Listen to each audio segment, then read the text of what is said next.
హైవేర్స్ వాస్తవానికి ఈ వీడియో మన వీకెండ్ ఇద్దామని అనుకున్నా. బట్ వేరే వాటిలో పడి స్కిప్ అయ్యానట్టున్నాను. సో ఇప్పుడు విషయం ఏంటి, ఖచ్చితంగా ఇవ్వాలి ఇది.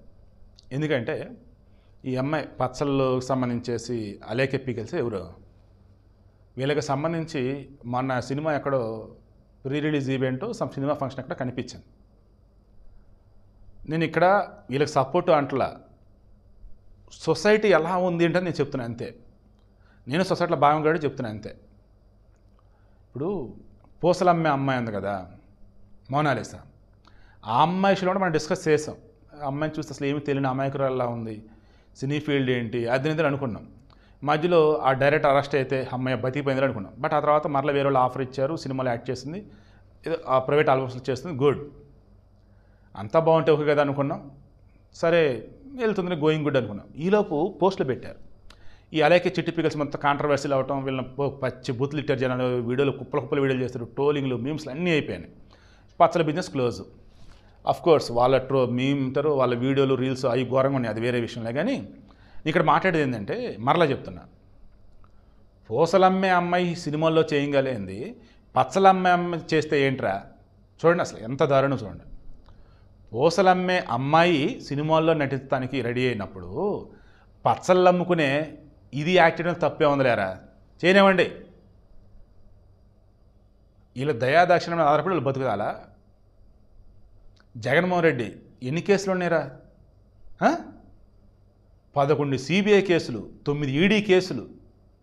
ఆయన ఎన్నికలపై ఒక అఫిడవిట్ ఇస్తే అది చిన్నపాటి బుక్కే అది. అన్ని కేసులు. 2004లో వాళ్ళ నాన్న ముఖ్యమంత్రి అవడానికి ముందు వాళ్ళ ఆస్తులు ఆల్మోస్ట్ రోడ్డున అంటే యాత్ర సినిమా చూసారు కదా, అందులో నిజాలు చూపించింది. రాజా పక్కనున్న కేవీపీ రామచంద్ర క్యారెక్టర్ చెప్పిస్తాడు, డబ్బులు ఇంకేం లేవు రాజా, ఉన్న ఇల్లు తప్ప ఇంకేం లేదంటే, సరే కానీ ఉన్నది అదే చేద్దాంలే అంటారు. అవి తప్ప వాళ్ళ దగ్గర ఆస్తులు లేవు, ఇల్లు తప్ప. జగన్మోహన్ దగ్గర వేరే ఆస్తులు, ప్రాపర్టీస్, బిజినెస్ కూడా ఏమీ లేవు. మరి అతను 2009కి వచ్చేసరికి 100 కోట్లు 1000 కోట్లు ఎలా సంపాదించాడు? 2014కి వచ్చేసి 1000 కోట్లు ఎక్కడ? ఇప్పుడు 2019 2024 యాడ్ నుంచి వచ్చాయి 1000 కోట్లు, 100 కోట్లు, లక్షల కోట్లు లేవని మీరు అంటారు. బట్ ఇవన్నీ తర్వాత తేలుతాయి. సరే 1000 కోట్లు వేసుకుందాం, యాడ్ నుంచి వచ్చాయి. అండ్ వాళ్ళ నాన్న సీఎంగా ఉండగా అది అధికారం అడ్డం పెట్టుకొని క్విట్ ప్రోహో కింద ఎంతమంది జీవితాలను బలి చేశాడు ఈ మనిషి? ఐఏఎస్ల జీవితాలు, ఐపీఎస్ల జీవితాలు, ఈయన హయాంలో ఐపీఎస్ జీవితాలు, వాళ్ళ హయాంలో ఐఏఎస్ల జీవితాలు, అయ్యా కొడుకులు కలిసి ఎంతమంది జీవితాలు నాశనం చేశారు? ప్రభుత్వ ఆస్తులను ఏ రకం మింగేశారు?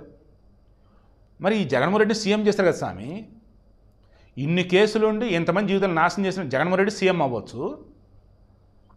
మళ్ళీ ఆమె తిట్టింది నేను సపోర్ట్ చేయట్లేదు బాబు, తిట్టిందో, నోరు జారిందో, అహంకారమో, ఇంకా వేరే కారణాలు ఏవైనా కావచ్చు కాక, ఇంకా బంద్ అయిపోయింది, బతకాలి, అవకాశం వచ్చింది, నటించింది. అంత మాత్రాన ఎల్లు బతుకుపో, నటించుకోపో. ఆ పూసలమ్మాయి అమ్మాయి చేసుకుంది కదా, నువ్వు పచ్చలమ్ముకునేది నీకు కూడా ఏం లేదు, చేసుకోపో. అది ఎంత దారుణం అసలు అది. అంటే ఎటకారం చేయొచ్చు కానీ మరీ ఇంకా వాళ్ళ జీవితాలకి మనమే ఆధారం అన్నట్టు, మనం దయతరిస్తాలో బతుకుతారన్నట్టు ఇంత వరస్ట్గా ఉండకండి. ఈ వీడియోకి ఇంట్రెస్ట్ మెయిన్ అదే. దీనికి వ్యూస్ వస్తాయా రావా, కామెంట్లు తేడాగా వస్తాయా అన్నది కూడా నేను పట్టించుకోవట్లేదు. ఓన్లీ థింగ్ ఈజ్ అవతల వాళ్ళు కష్టపడి పైకి వచ్చారా, లేదా అనుకోకుండా అవకాశం వచ్చిందా, కాంట్రవర్షియల్ చిక్కుని అవకాశం వచ్చిందా, ఏదైతే అవనివ్వండి అది వచ్చింది కదా, అది వాళ్ళు యూటిలైజ్కొని ఎదిగితే సంతోషం. దాన్ని యూటిలైజ్ని ఎదగకుండా ఇంకా తేడాగానే బిహేవ్, అప్పుడు మనం మాట్లాడదాం. ఆ బిగ్ బాస్ సీజన్ యూజ్ చేసుకొని బయటకు వచ్చి పనికిమలని యాడ్లు చేసి, దిక్కుమలని ప్రమోషన్ చేసి వరుసగా తేరంలో ఎంతమంది ఉన్నారు? వాళ్ళ గురించి మనం మాట్లాడాం కదా, ఏం బతుకులు రా బాబు అని చెప్పేసి. ఈ అమ్మాయి బాగుపడితే సంతోషమే. మన తప్పు చేసిన పచ్చల విషయంలో నోరు జారి ఇప్పుడు బాగానే ఉందిరా బాబు అనుకుందాం. ఆ పూసలమ్మే అమ్మాయి ఏం తెలియని అమాయకురాలు అనుకున్నాం, బట్ బాగానే నటిస్తుందిరా, సూపర్ అనుకుందాం. మీరు గతంలో ఎన్ని సినిమాలో మీరు చూస్తుంటారు, ఎక్కడో ఊర్లో ఉండే ఒక నార్మల్ పర్సన్ ఏదో అవకాశం వచ్చింది అనుకోకుండా బ్రహ్మాండంగా యూటిలైజ్ చేసుకోవట్లా. అలా ఎంతమంది సినిమాల్లో రాణించారు తెలుసా మీకు? అలా వీళ్ళకు కూడా అండి, గతంలో చదువుకోవడం అలవాటు, పుస్తకాలు మొత్తం ఏమంటారు న్యూస్ పేపర్లు లైక్ ఇలా, ఇప్పుడు మొత్తం ఫోన్లే కదా, ఫోన్లు యాప్లు సోషల్ మీడియా. దాంతో ఈ ట్రోలింగ్లు, మీమ్లు, పనికిమాలిన విధంగా కామెంట్లు తప్ప రియాలిటీ లేకపోరు, కష్టపడే తత్వం తెలియదు, పోటీ తత్వం తెలియదు, సెల్ఫ్ రెస్పెక్ట్ తెలియదు, సెల్ఫ్ కాన్ఫిడెన్స్ వాళ్ళకి ఎలా ఉంటుంది ఏంటో అర్థం చేసుకోరు. ఓవరాల్గా ఏంటంటే విమర్శించాలి, తిట్టాలి, ఇదే జీవితం అంటే బతికేస్తూ ఉన్నారు. అలా ఉండకండి.